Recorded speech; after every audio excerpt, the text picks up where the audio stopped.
Welcome to the brand spanking new series that I started called Humor in Life. This is the very first one entitled A Visit from the Converters. Enjoy and feel free to pass it around. At breakfast the other day, my father asked me why people who believed in Jesus tried to convert other people who already believed in Jesus. I told Dad that it was a very good question. At least once a week, my house in Ensenada gets a visit from the Converters. Some stop in by twos.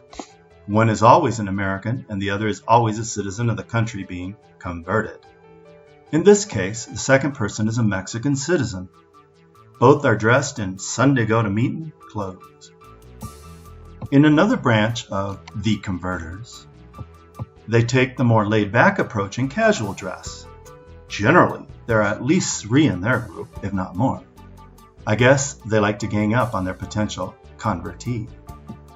Well, before either group approaches the house, there is quite a noisy ruckus raised by the 5 dogs that live here.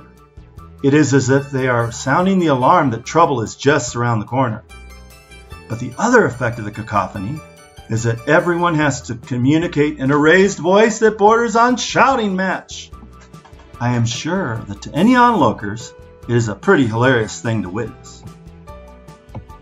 In all of the years that I've been visited by the Converters, they've just always assumed that I was one of the heathen. Well, you know what usually happens when we assume, right? My mischievous side loves to play devil's advocate with them and make sure that the natural result of their assumption always takes place. Now, as we've all been visited a time or two by one of these groups, we are generally familiar with the banter that goes back and forth. However, I thought it would be far more fun to share not only a typical conversation, but also what everyone is probably thinking during the conversation. Well, let's give it a go, shall we? The Converters. Good afternoon. Have you found Jesus? What they are thinking. Even if this cat has heard of Jesus, we will still try and convert him to our unique and exclusive way of thinking. Me. Is Jesus lost again? What I'm thinking. Thank God for the dogs. I am sure they're going to have as much fun with these folks as I will. The Converters. Do you have a few minutes that we can come in and share the good news? What they are thinking. I wish those dogs would shut up. I can't believe that none of the neighbors have called the police about the noise, as they are still here week after week.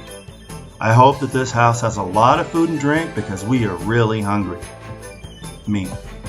Personally, I would love to invite you in, but the dogs are very narrow-minded in their religious beliefs and will not let anyone who might think differently even set foot in the yard, let alone let them in the house. Besides, the last person they let come in the house walked out with a laptop computer. I am deeply sorry about that. What I am thinking. Hell no, I'm not letting them in the house. Not only will they stay for hours, but they'll think that they have a green light to come back whenever they want. On top of that, I am still pissed off at the guests that stole the laptop computer. The Converters. Well, do you have a few minutes that we can talk out here? What they are thinking. Darn, this is the 15th house in the past several hours that didn't let us in. I think that asking him to make us some sub sandwiches to go is probably out of the question too. Me. Isn't it hard to have a decent conversation above all this noise? And what I'm thinking. After they leave, I'm going to have to reward each of the dogs with a bacon-flavored treat. Heck, I might even try one myself since it smells so good. The Converters. Well, this coming Tuesday night, we are having a special meeting and Dr. Big Shot Windbag is going to be sharing with us. Is there a possibility that you can attend? What they are thinking.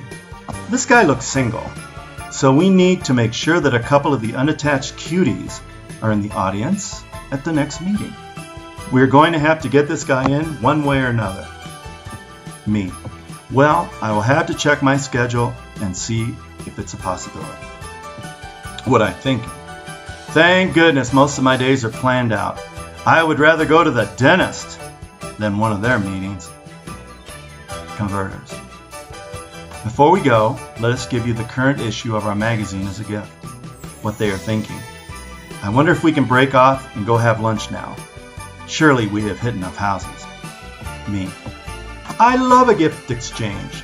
I have a gift for you too. What I am thinking. Depending on the flavor of the converter, I have an article on how they can be converted back into the mainstream Christianity. I can always tell by the look in their eyes that they are uncomfortable as a long-tailed cat in a room full of moving rocking chairs. The converters. We thank you for your gift and we will gladly look it over. What they are thinking. Oh man, we ran into one of those misguided Christian zealot types. There should be an extra reward if we land this whopper. After the impromptu meeting, not even 20 seconds go by, and our gifts have been passed along to the local trash bins.